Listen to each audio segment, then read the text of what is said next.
The City of Phoenix holds community budget hearings throughout April, allowing residents to comment and make suggestions on the city manager's trial budget before final decisions are made. This public discussion is among the reasons the city's budget so closely matches the community's highest priorities each fiscal year. Hi everyone, good evening. It's great to see you here in Vita Paz. My name is Daniel Valentola and I'm blessed to have the responsibility to serve you as a Phoenix City Council member, as your Phoenix City Council member.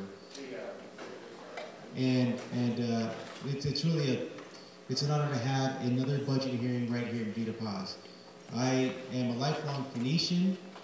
I grew up in Central and West Phoenix, and because of the people in this room, we actually have budget hearings here at Vita Paz. I remember when I was first elected in 2012 when we took office, in that year, through conversation and discussion, that was the first time the city of Phoenix, started having budget hearings this far west, and we've had budget hearings every year since. Because of the people in this room, we also, right down the street, have one of the universal polling places for voting in the city of Phoenix. There's 29 of them, and one is actually right down the street, again, because of the ideas that come from this room and this neighborhood. In this particular budget hearing, and many of you have been to a budget hearing before, we will be outlining a couple of the proposed budgets. Actually, usually the city manager would put forth a trial budget. We'll go through a series of budget hearings throughout the city. Then the city council will have to adopt the budget. This one is incredibly complex. They're all complex.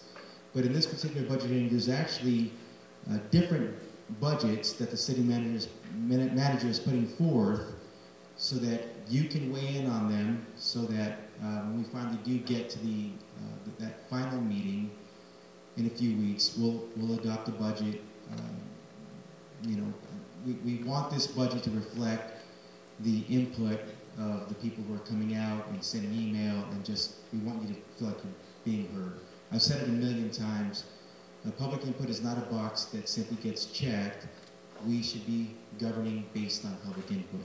And so hopefully the end result will have your fingerprints on it, and you will notice your fingerprints on it. And that's incredibly important for our city, and I will tell you it's incredibly important for our office, for your office, the District 5 office. We have, I would be remiss if I didn't mention Valerie Hutchison from the District 5 team is here, as well as Eva Massa Diego, and Vanya Guevara is at a different meeting tonight, and that is your District 5 team. This meeting is, being videoed for Phoenix 11. The video will be on YouTube, so that you can ask your friends and family if they'd like, they can, check the video out, or many of you will be speaking. It gives you a chance to send your testimony out to friends and family. It's not too late until we actually adopt the budget. So if you have neighbors who are working right now, or at school right now, or just can't make it out, just encourage them to send an email, make a phone call, go to the next budget hearing. The more people that actually weigh in, the better this budget will end up being. I'm convinced of it. So we have several members of city staff that are here, including Commander Tucker from the Phoenix Police Department, as well as Chief Solomon, Deputy Fire Chief from the Phoenix Fire Department. Will you just please just indulge me? Let's give all of our city employees a round of applause. Keeping us safe, keeping the roads open. Obviously, we have a lot to do with the roads, speaking of, but that's why we have a budget hearing.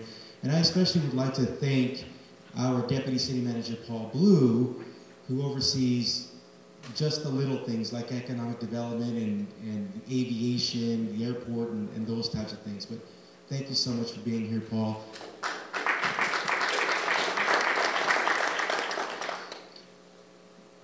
Now, everyone here, and I'm looking around the room, I see several neighborhood leaders who've been to several of these budget hearings. I'd like to thank Gene Deary, who's a resident of Vita Paz, who actually, on his own dime, and thank you so much for doing this, Gene, but on his own dime, went out and purchased water, and it's going to be in the back here. And Gene just mentioned as I walked in, hey, I brought some water. Certainly didn't do it so that I would announce that he did it. That's not his style, but I wanted everyone to know. Thank you, Gene, for doing that. It doesn't surprise me that a resident of Vita Paz is thinking of everyone else. So thank you so much. So there's water in the back. And I'm pretty sure that Lorraine is the one who told him to do it. So thank you, Lorraine. I appreciate it. All right, I'll give the microphone over to Paul so that he can give us the rundown, and we'll go from there. Councilman, thank you very much, and thank you all for coming. As Councilman Valenzuela said, tonight is for you, and we're here to share information with you, but most importantly, to get your feedback, your comments, what happens at these hearings, the feedback you give us. Every year fundamentally can change the things that the City Council decides on in the budget. So your input matters and it counts, and we appreciate you being here today. When you came in, there was a handout about the budget. If you didn't grab one, it's still in the back. I encourage you very much to get that. It explains a lot of the details about what's going on in the budget. In terms of process, we're going to show about a 15-minute video that's going to walk through the details of what's contained in here. And then we're going to move into a public comment time where if you have comments about what you've seen or you have recommendations or suggestions that the city should consider, this is your chance. There is I'll be your timer today, and our goal is to give everybody a chance to say their piece. So thank you for coming out tonight. And unless there's any further questions that get rolling, we'll hit to the video.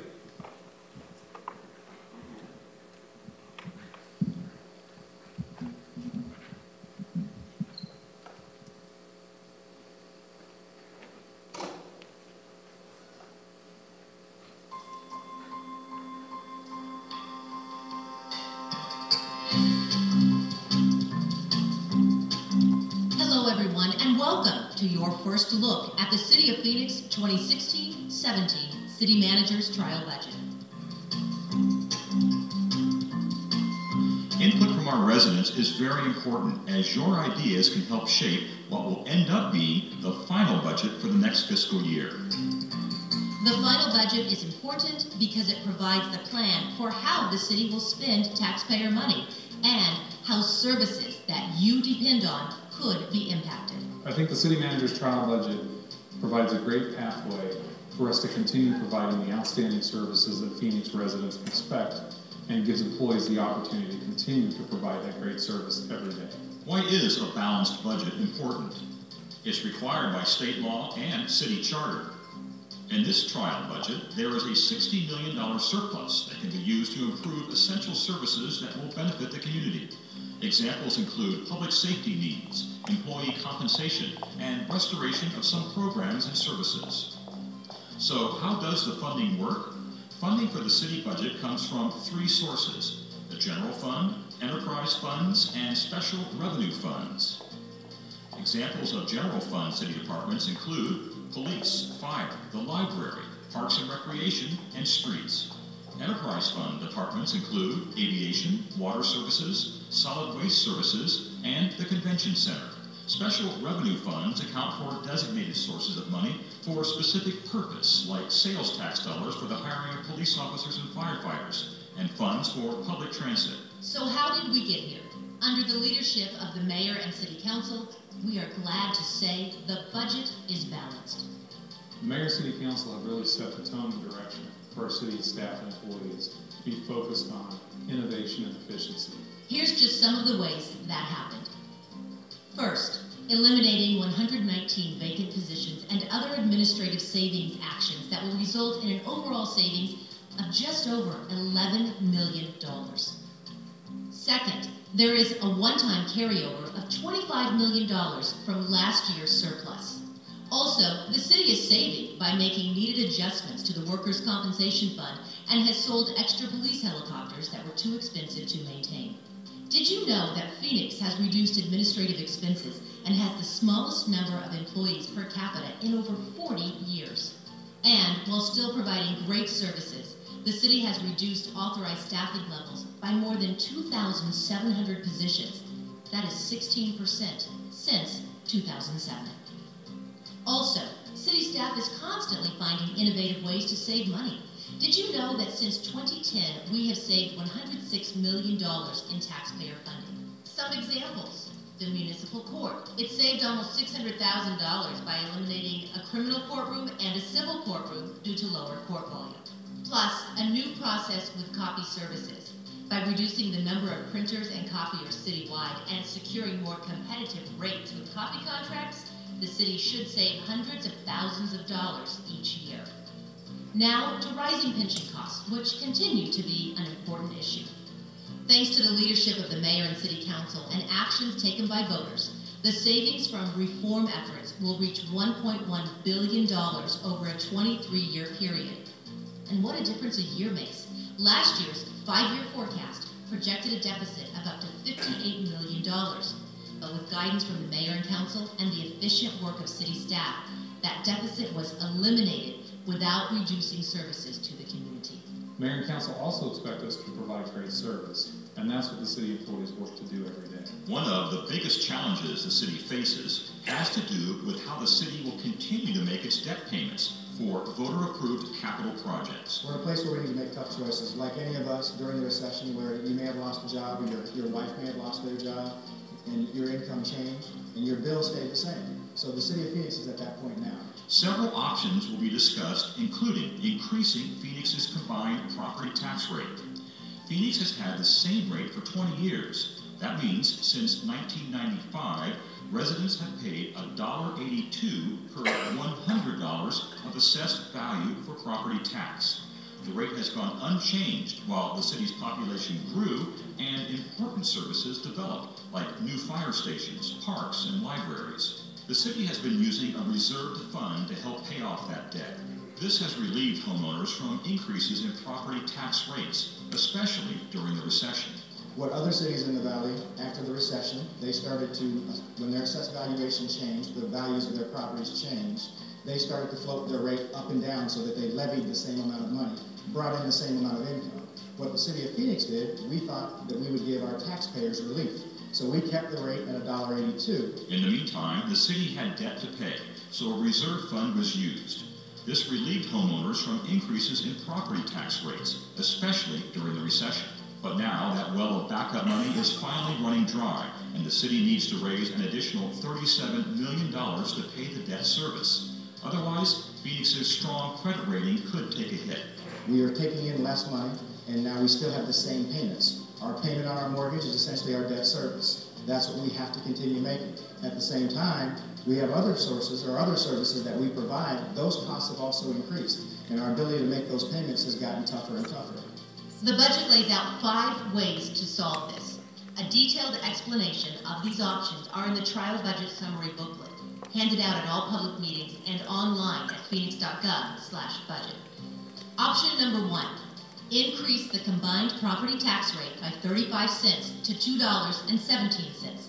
This would equal an additional $4.25 per month on an average single-family home, about 14 cents a day. Even at this rate, the average single-family homeowner will still be paying less than they did back in 2009.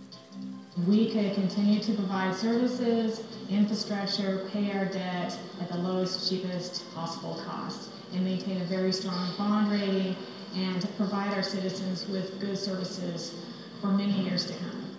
Option number 2, generate $37 million in other ways by increasing a local sales tax, a food tax, or perhaps an addition to your city services bill. Option number 3, use all of the $60 million surplus to provide property tax relief for 2 years.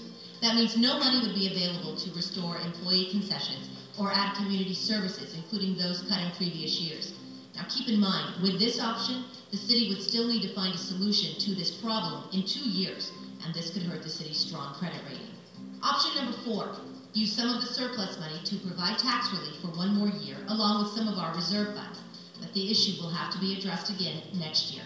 Now with this option, the city could approve some proposed services, but not all. And this option could hurt the city's strong credit rating. Some of these other options are short-term, which means they're only going to provide a solution for 1 year, maybe 2 years. And it really is just kicking the can down the road, and we will be back in this situation in a couple of years asking for a solution from our citizens. Option number 5, cut $37 million from the general fund by making significant cuts that would directly affect the city's ability to serve residents and business owners. The city manager has outlined $44 million in services from which to choose. This includes cutting $14 million from the police department, $10 million from the fire department, more than $2 million in library services, and $6 million from the city's parks and recreation department. In a service business like the city, dollars translate into the people who provide the services, like 911 response, recreation programs, senior and youth services, and more. Since 2010, we've been drawing down our fund balance reserve for our GO bonds, and we're at the end of that. So this is the last year that we can use that reserve to pay our debt service. How will the city tackle this debt service situation for the long term? The plan is to refund and restructure bonds as long as rates remain where they are now. Until then, one of the mentioned 5 options must happen in order to pay the city's debt service for the facilities we've built. This is critical in order to keep the city's strong credit rating, which lets the city borrow money at a low interest rate to fund projects that are important to you. A look at these 5 options are on page 5 of your trial budget summary booklet. Here's a look at the new services proposed in the trial budget. Many residents feel that protecting the public should be the city's top priority. The mayor and council agree it's critically important to keep everyone safe. That's why public safety and criminal justice amounts to 72% of the general fund in this trial budget. The new budget adds $2.4 million for the first year of a 3-year, $11 million plan for Phoenix police officers to start using body cameras. Well, body cameras mean A lot of things. Safety is one of them. Transparency is one of them. Trust is another thing. For our residents, it allows them to have greater confidence in their police department. The budget would also allow the department to hire a director of employee assistance and wellness. Our employees are our most valuable asset. We need to make sure we take care of our employees. By hiring this position, it allows us to do that. Now to the fire department. The budget would spend $2.8 million in one-time costs to replace the obsolete emergency Transportation Billing System, known as EPCR. We are the last largest city in the state of Arizona to move forward with EPCR. Electronic records will let our paramedics spend more time on patient care and less time on paperwork, and make payments from insurance carriers more efficient. The latest technology for us to do our jobs more efficiently, protecting information of the community, bill efficiently, the taxpayers are getting revenue back into the pockets in order to provide services to the city. The budget also calls for spending $1 million to begin rebuilding the road at North Mountain, along with fixing the radio tower to make it meet industry standards. The radio tower is critical to the city's public safety radio system. Now, to dedicated public safety special revenue funds. Because these funds will be balanced next year, the budget includes the hiring of 130 police officers in 2016-2017. Other than 2015, we hadn't hired any police officers for almost 6 years. The council also approved a plan to hire 36 firefighters next fiscal year. We have been fortunate over the last couple of years to be able to hire minimal amounts of firefighters. This will allow us to fill all of our vacancies. Now, let's look at dedicated Phoenix Parks and Preserves initiative funds. Money would be used to maintain new dog parks, recreation centers, and playing fields. From the Development Services Fund, which is paid for by building permit and inspection fees, is this proposal. The city is seeing a huge spike in construction, which is great news. To keep up with demand, the budget calls for adding 8 new positions to meet the needs of all the growth. Out of the Solid Waste Special Enterprise Funds, the trial budget calls for adding 15 positions and equipment needed to support curbside green organics, diversion, and illegal dumping programs. This will ensure that Phoenix continues to be a national leader in keeping waste out of city landfills. The budget calls for a few additions that directly will help the members of our community. They include new funding to support the city's continued effort to get veterans off the streets and back on their feet. So the proposed funding will support peer navigators who help veterans living on the street make all the connections they need to make to get into housing and stay housed. And money to add staff and supplies for after-school programs for disengaged youth. This funding would really allow us to increase our programming by offering STEM programs, physical activities, as well as interaction between the youth and adults in many of our city parks. Looking ahead, one of the biggest challenges to the general fund continues to be the cost of employee pensions. The trial budget reflects an increase of $15 million in civilian employee pension costs. But since the mayor and city council took action on pension reform and the voters made their voices heard, these short-term increases will slow over time with a savings of more than $1 billion over the next 2 decades. Now to the police and fire pensions, which will go up $21 million. This is the result of a state Supreme Court decision. Increases in future years are partly because of other pending court challenges and system funding issues. Also, proposed reforms could help reduce how much the city will pay in the future. Then there's employee compensation. For 6 years, city employees have been part of the shared solution of our budget issues, agreeing to almost 6% in cuts to compensation. 4.2% of that is still in effect. The trial budget proposes to responsibly restore some of it, 2.6%, or $44 million, over the next 2 years. This is an investment in our most valuable resource, the workers. As a service business, the city depends on good workers to provide outstanding services. Keep in mind, the budget hasn't been adopted just yet. Your input is important, and the city of Phoenix wants to hear from you on what the upcoming budget should look like. The budget is really for the people of Phoenix, and so for it to be the best budget possible, it needs to reflect what people have to tell us, and that's why we're out to listen to the residents in the trial budget. In summary, the trial budget has several options, including solving the debt service issue by raising the combined property tax by 35 cents to $2.17. This would allow the city to use surplus money to add critical services to our police, fire, and other city departments. It would also allow the city to restore some concessions made by city workers 6 years ago. 15 public hearings will take place this month across all council districts, and you are encouraged to attend.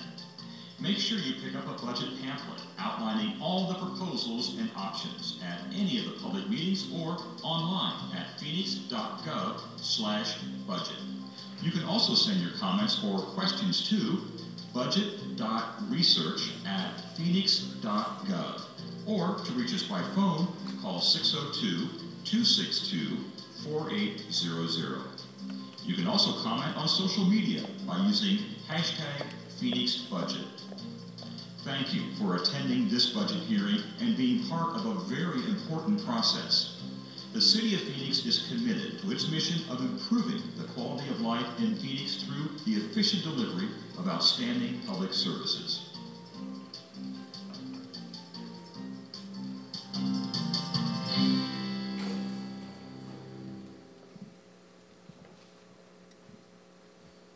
All right, thank you so much. Before we get to the cards, I just want to mention that Julie Cruz is here with the mayor's office, and thank you for making the trek.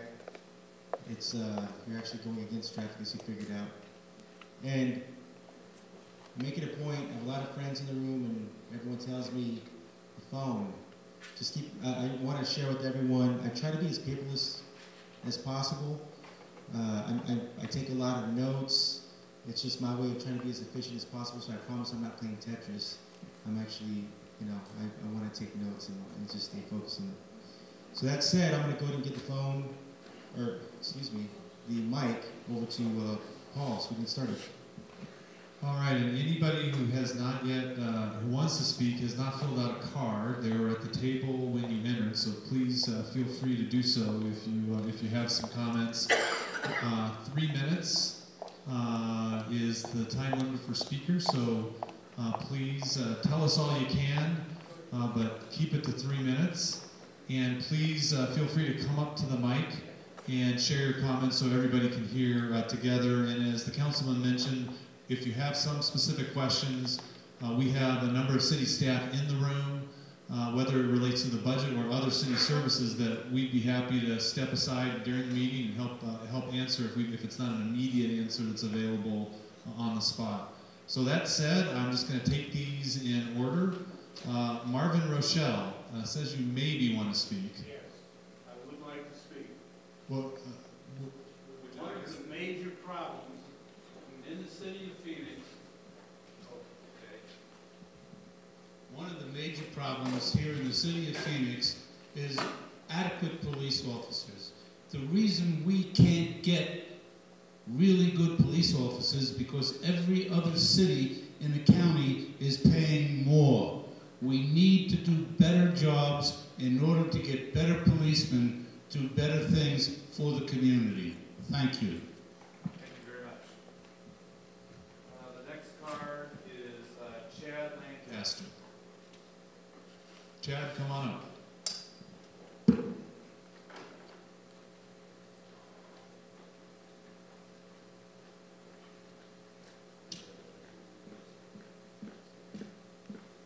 Good evening. My name is Chad Lancaster. I'm a firefighter paramedic with the City of Phoenix Fire Department.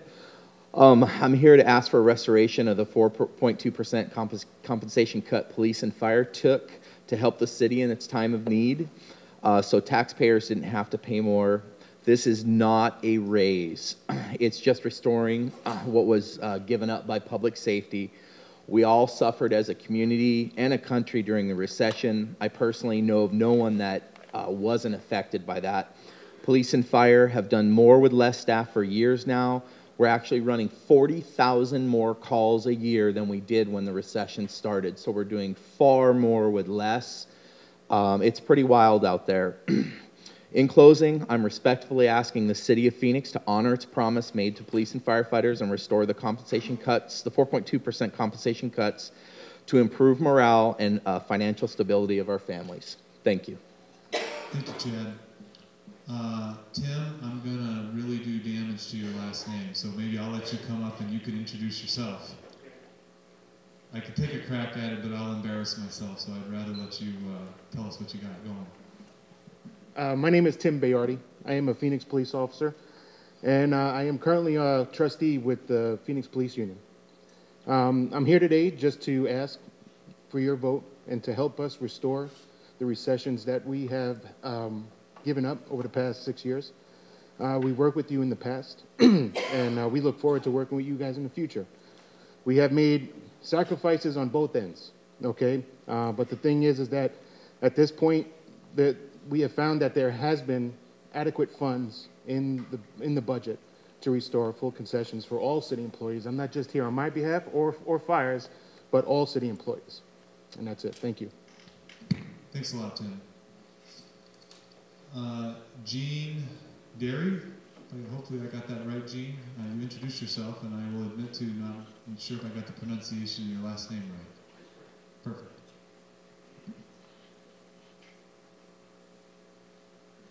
My name is Gene Derry. I have the distinction of the last 8 years of being on the Maryvale Village Planning Committee and various other committees with the City of Phoenix. You know, they talked about the 5 options, and I can tell you right now, probably most of the people in this room and most of the people that I've met and talked to ever since the budget hearings started, that they would be in favor of option number 1. I mean, I don't think we want to go with option number 5, which is basically what we did in 2008 and 2009, which was cut, cut, cut, and cut.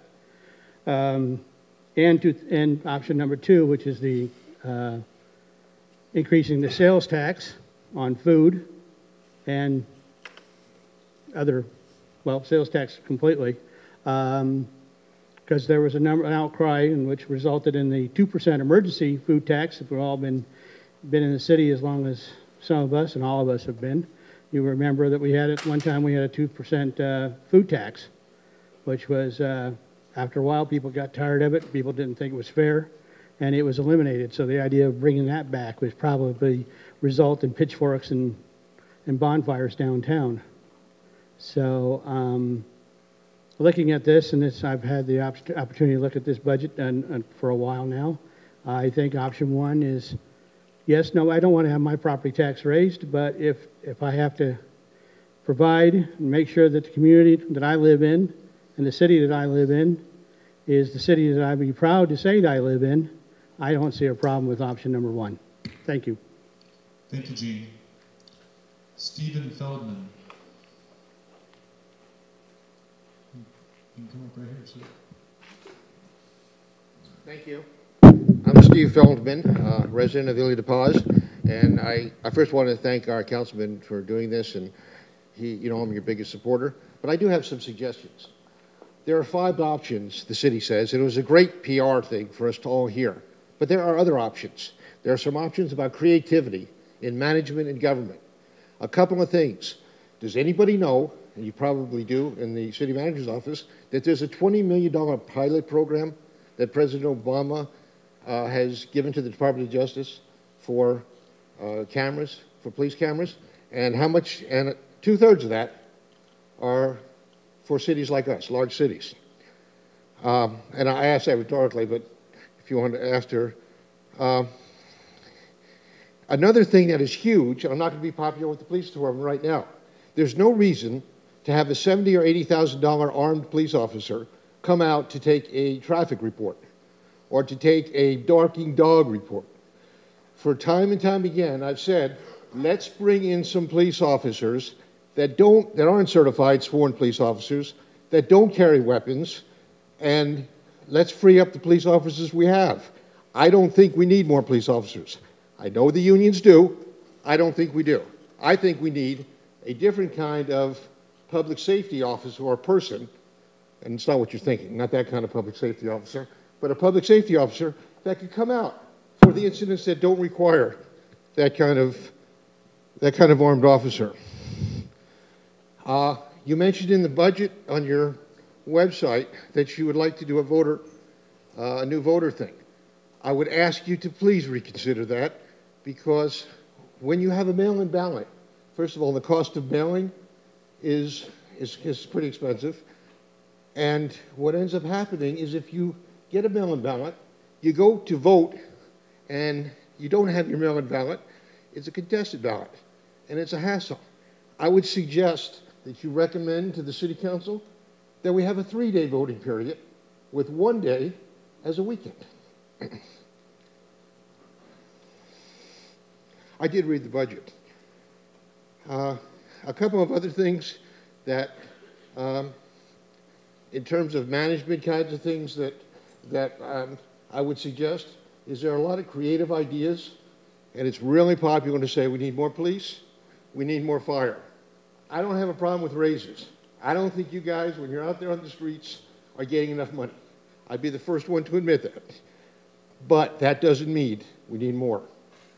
With that, those are the major items. And did you want to ask me or say something? No, I just want to say thank you for your comments. No, I mean about the 20 million.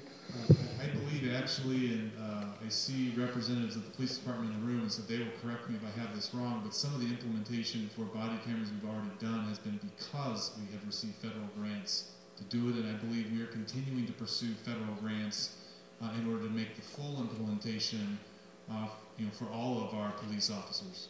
So, but it's a great suggestion. Councilman, do you have anything? Assistant Chief Kurtenbach is also here, and we all know that Chief Kurtenbach was Commander Kurtenbach of this area, Maryville, and then merged with Estrella. And that particular precinct has body cams for the last couple of years, and a lot of that was done from the grants. And Steve, you bring up lots and lots of really good points. That's the whole idea. We want the creativity. We should be looking at everything. I'll just mention one thing because it was brought up, which is the permanent early voting list. The city of Phoenix has a history, and I'm proud of it. We should all be proud of it, of trying to make voting as easy as possible. For example, we have universal polling places. So we have 29 of them, including one right down the street now. You don't have to vote right down the street if you live in this neighborhood. You can vote at any one of the 29 polling places. The one near your office, near your child's daycare, whatever the case, you can drop your ballot off at any one of those polling places. we do have 3 days of voting. It's not just the Tuesday, the official election day. It's the Monday and Saturday prior as well. We also, all of the polling places are also connected, all 29 of them, which means, because they are connected into this one central system, a software that was developed in-house by the city of Phoenix many years ago, it does alleviate the whole need for the hassle, which is the provision. Thank you, Mallory. The provisional ballots. But I appreciate the comments where we're going. Is it going to be a little bit more expensive? Yes. And so there's a budget hearing, and we should absolutely have that discussion. You know, I mean, we're still dealing with the debacle, frankly, and the reason I'm putting that forth as a discussion item is it's a fairly minimal cost for a city this size to allow someone to get their ballot and decide to vote by mail, drop it off at a polling place, or go and vote by person. And it's all about democracy. And our state should not be seen as this state that makes it more difficult for people to vote. And the city of Phoenix already has this reputation, frankly, and this track record, most importantly, of trying to make things easier, especially for voters. And I just see that as one more. But I tell you what, Steve, you know how much I respect you and everyone else in this room. I will definitely take that in consideration, and that debate is going to come up, and I'm sure you're not going to be the only one who brings that point up as well. So thank you. Okay, Alfred Quintana.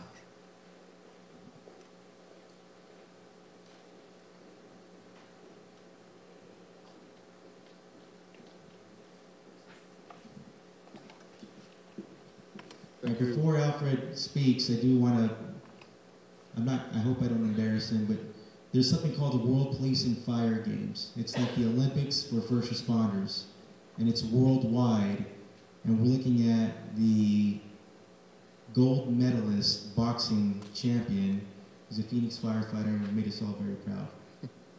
Let's give him a round of applause. It's a big thing. Thank you. I say that because now we're going to I better do something. Well, thank you, Councilman Valenzuela, all the other city officials and staff members that are here. You know, I'm born and raised in Phoenix. I've lived my entire life in District 5. I grew up on 75th Avenue in Indian School, and now I live in Camelback Ranch. So I'm really happy to be here, and I take it pretty personally what goes on in this area of town. In addition to that, that's why I've chosen to be stationed in Battalion 3, which is 43rd Avenue West and Camelback South. So pretty much everywhere I work is right in this area. You know, a lot of the points that I wanted to make have already been kind of addressed by the video, by other brothers and sisters that have come up and talked about it. But I just wanted to put a little bit more information into some of those points that were already made. The 6% total compensation, which 4.2% of which is still outstanding, those weren't mandatory concessions that we had to make as officers or firefighters. We voluntarily took those cuts. We had a contract already established with the city, and we voluntarily broke that contract so that taxpayers didn't have to pay more, and so that other police and firefighters didn't have to lose their jobs. That's just the way that we were taking care of each other and taking care of the communities that we all live and work in. So that leads me to another point about the surplus. One of the very first points made in the video was how large the surplus is now. Put simply, Phoenix police officers and firefighters, while taking those what were supposed to be temporary concessions, we were given word by, you know, the city that these were supposed to be put back in place years ago. They're just still barely being worked on. But due to those, since 2010, nearly $500 million, a great deal of the money that's been put back into the general fund and other funds, was created by those concessions. So the concessions in themselves are a great reason why we think that we need to reach a budget resolution that includes restoring those concessions. And then another point about numbers on the streets and what we're doing as far as more with less. We mentioned earlier that we're running 40,000 more calls a year, just as firefighters. On the police side of the house, they're hitting numbers in the same area, if not more. But us specifically, we're doing it with 160 total less firefighters. As people retire, they go on to different things. We're not able to hire back person for person.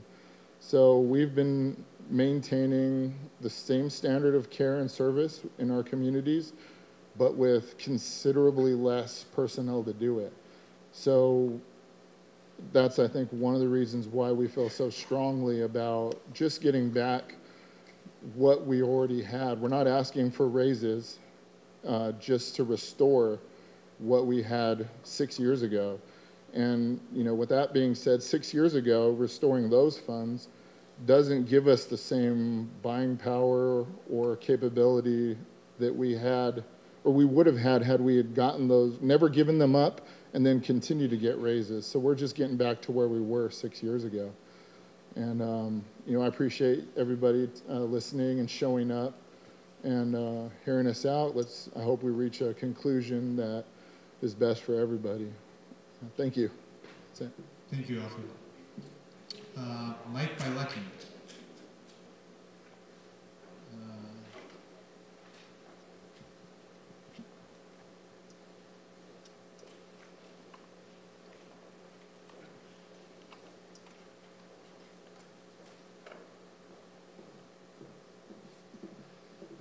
Good evening.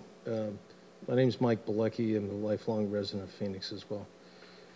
I'm here tonight to talk about CAS, Central Arizona Shelter Services. I'm the chairman of the board. I've been on that board for 30 years. I would not have gone through that tenure without CAS if it was simply a homeless shelter, because it's not. It's a recovery system. We try to do it as quickly as possible. Imagine yourselves being unemployed and on the street.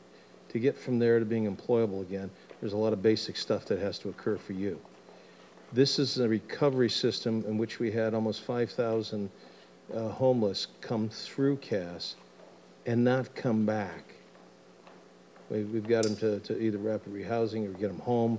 There's a whole variety of services, but the key to this thing is a case management system. And the homeless people know this is a system that demands something of them, so people self-select into CAS. This case management system is under stress because of the number of people per manager now is approaching 55. It will become dysfunctional and less effective at trying to get people off the streets into not just housing, but into a circumstance which they can survive on their own. There's something going on across the United States. There are homeless camps getting of magnitude showing up from Santa Monica to Los Angeles to Portland to Honolulu.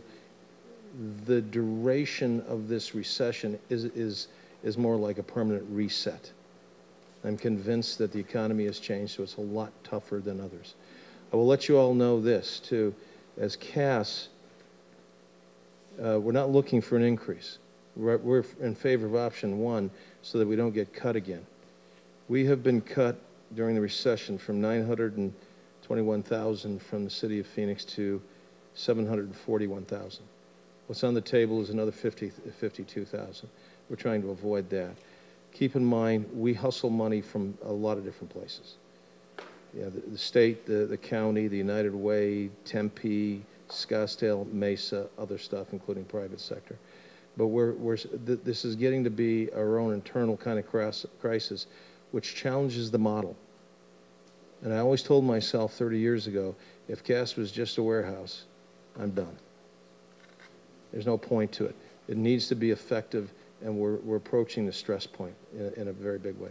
So we'd appreciate voting for supporting option 1.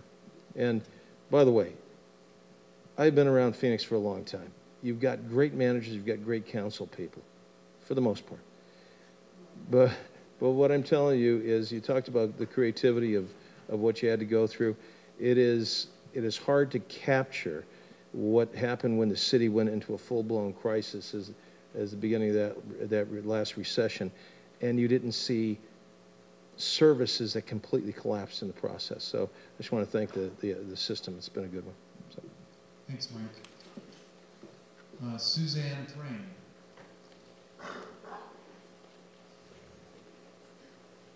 And while Suzanne's coming up, I would just remind you, if you wanted to talk, we got one more card after Suzanne, so please go back and fill a card in. Suzanne? Thank you for this opportunity. I was sitting a little too far towards the front, so I didn't see how many people were here from the city who were firefighters or police department. Could you just lift your hand really quickly? Could anybody tell me what a firefighter, sir, could you tell me what a firefighter or a police officer or someone who just gets a new job at NSD, what their starting rate might be, an average, generally? So it depends on every position. Tracy Reber from the budget department.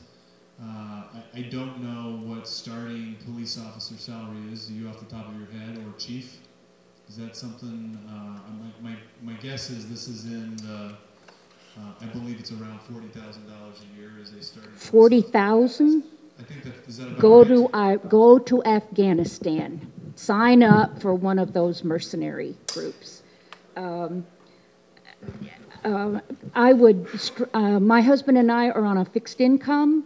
I'm 76 this year. My husband will be 80. We'll be happy to pay more taxes. We'll be happy to do whatever needs to be done to stop the bloodletting that's going to really happen if we don't rebuild our law enforcement agencies, our fire department, and if we don't return the funds that they have so generously given up 6 years ago. I was in that room and heard the gasp when the gentleman, I believe he was the head of the union, said that they were going to give up that amount of money. And I probably was 32 then, but it's overdue. And how any of us in the city, no matter what our position is, and I appreciate what Ed has done, even, taking his own and all that you have done to try to cut. But when we come up with that much money left, and I hear how long it takes for someone to get help from the police department, or that it's closed, or for the day because they have to all take off if it's an official holiday, so nobody can answer the phone or be at the door, that seasoned detectives that should be at their posts are driving in an automobile to help beef up the patrol status. That's sinful. That's sinful. I certainly wouldn't ask, I started to say Gary, but I wouldn't ask Gary to go out on a firefighting truck and save somebody's life who had just overdosed on drugs. We need to have the correct people in those positions. We need to give their money back. Why in the world we say body cams should come as an extra expense? It's part of what a police officer needs in order to protect himself and his fellow officers and citizens.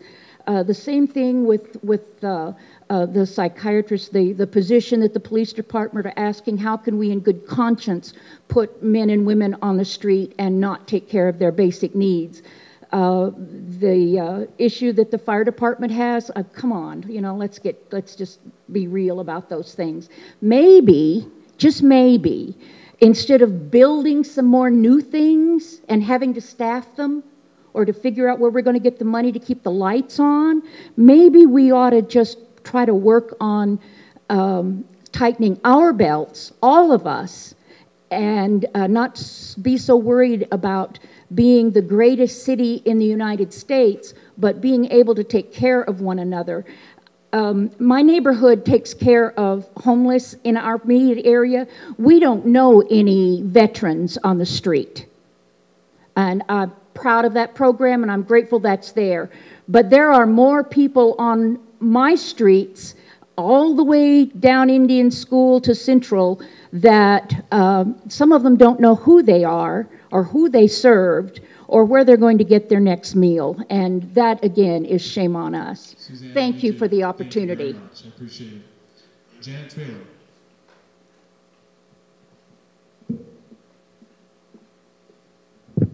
Hello, my name is Janet Traylor. I'm actually from District 6, but I'm here on behalf of the City of Phoenix Arts and Culture Commission.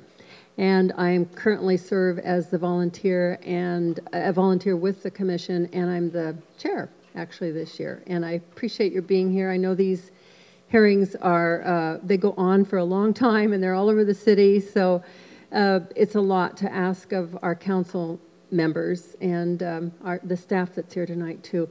I was in a similar meeting at Levine last week, and I heard some similar themes, and there was a lot about law enforcement. Of course, law enforcement is important. Of course, it's important to restore our budget for our City of Phoenix workers.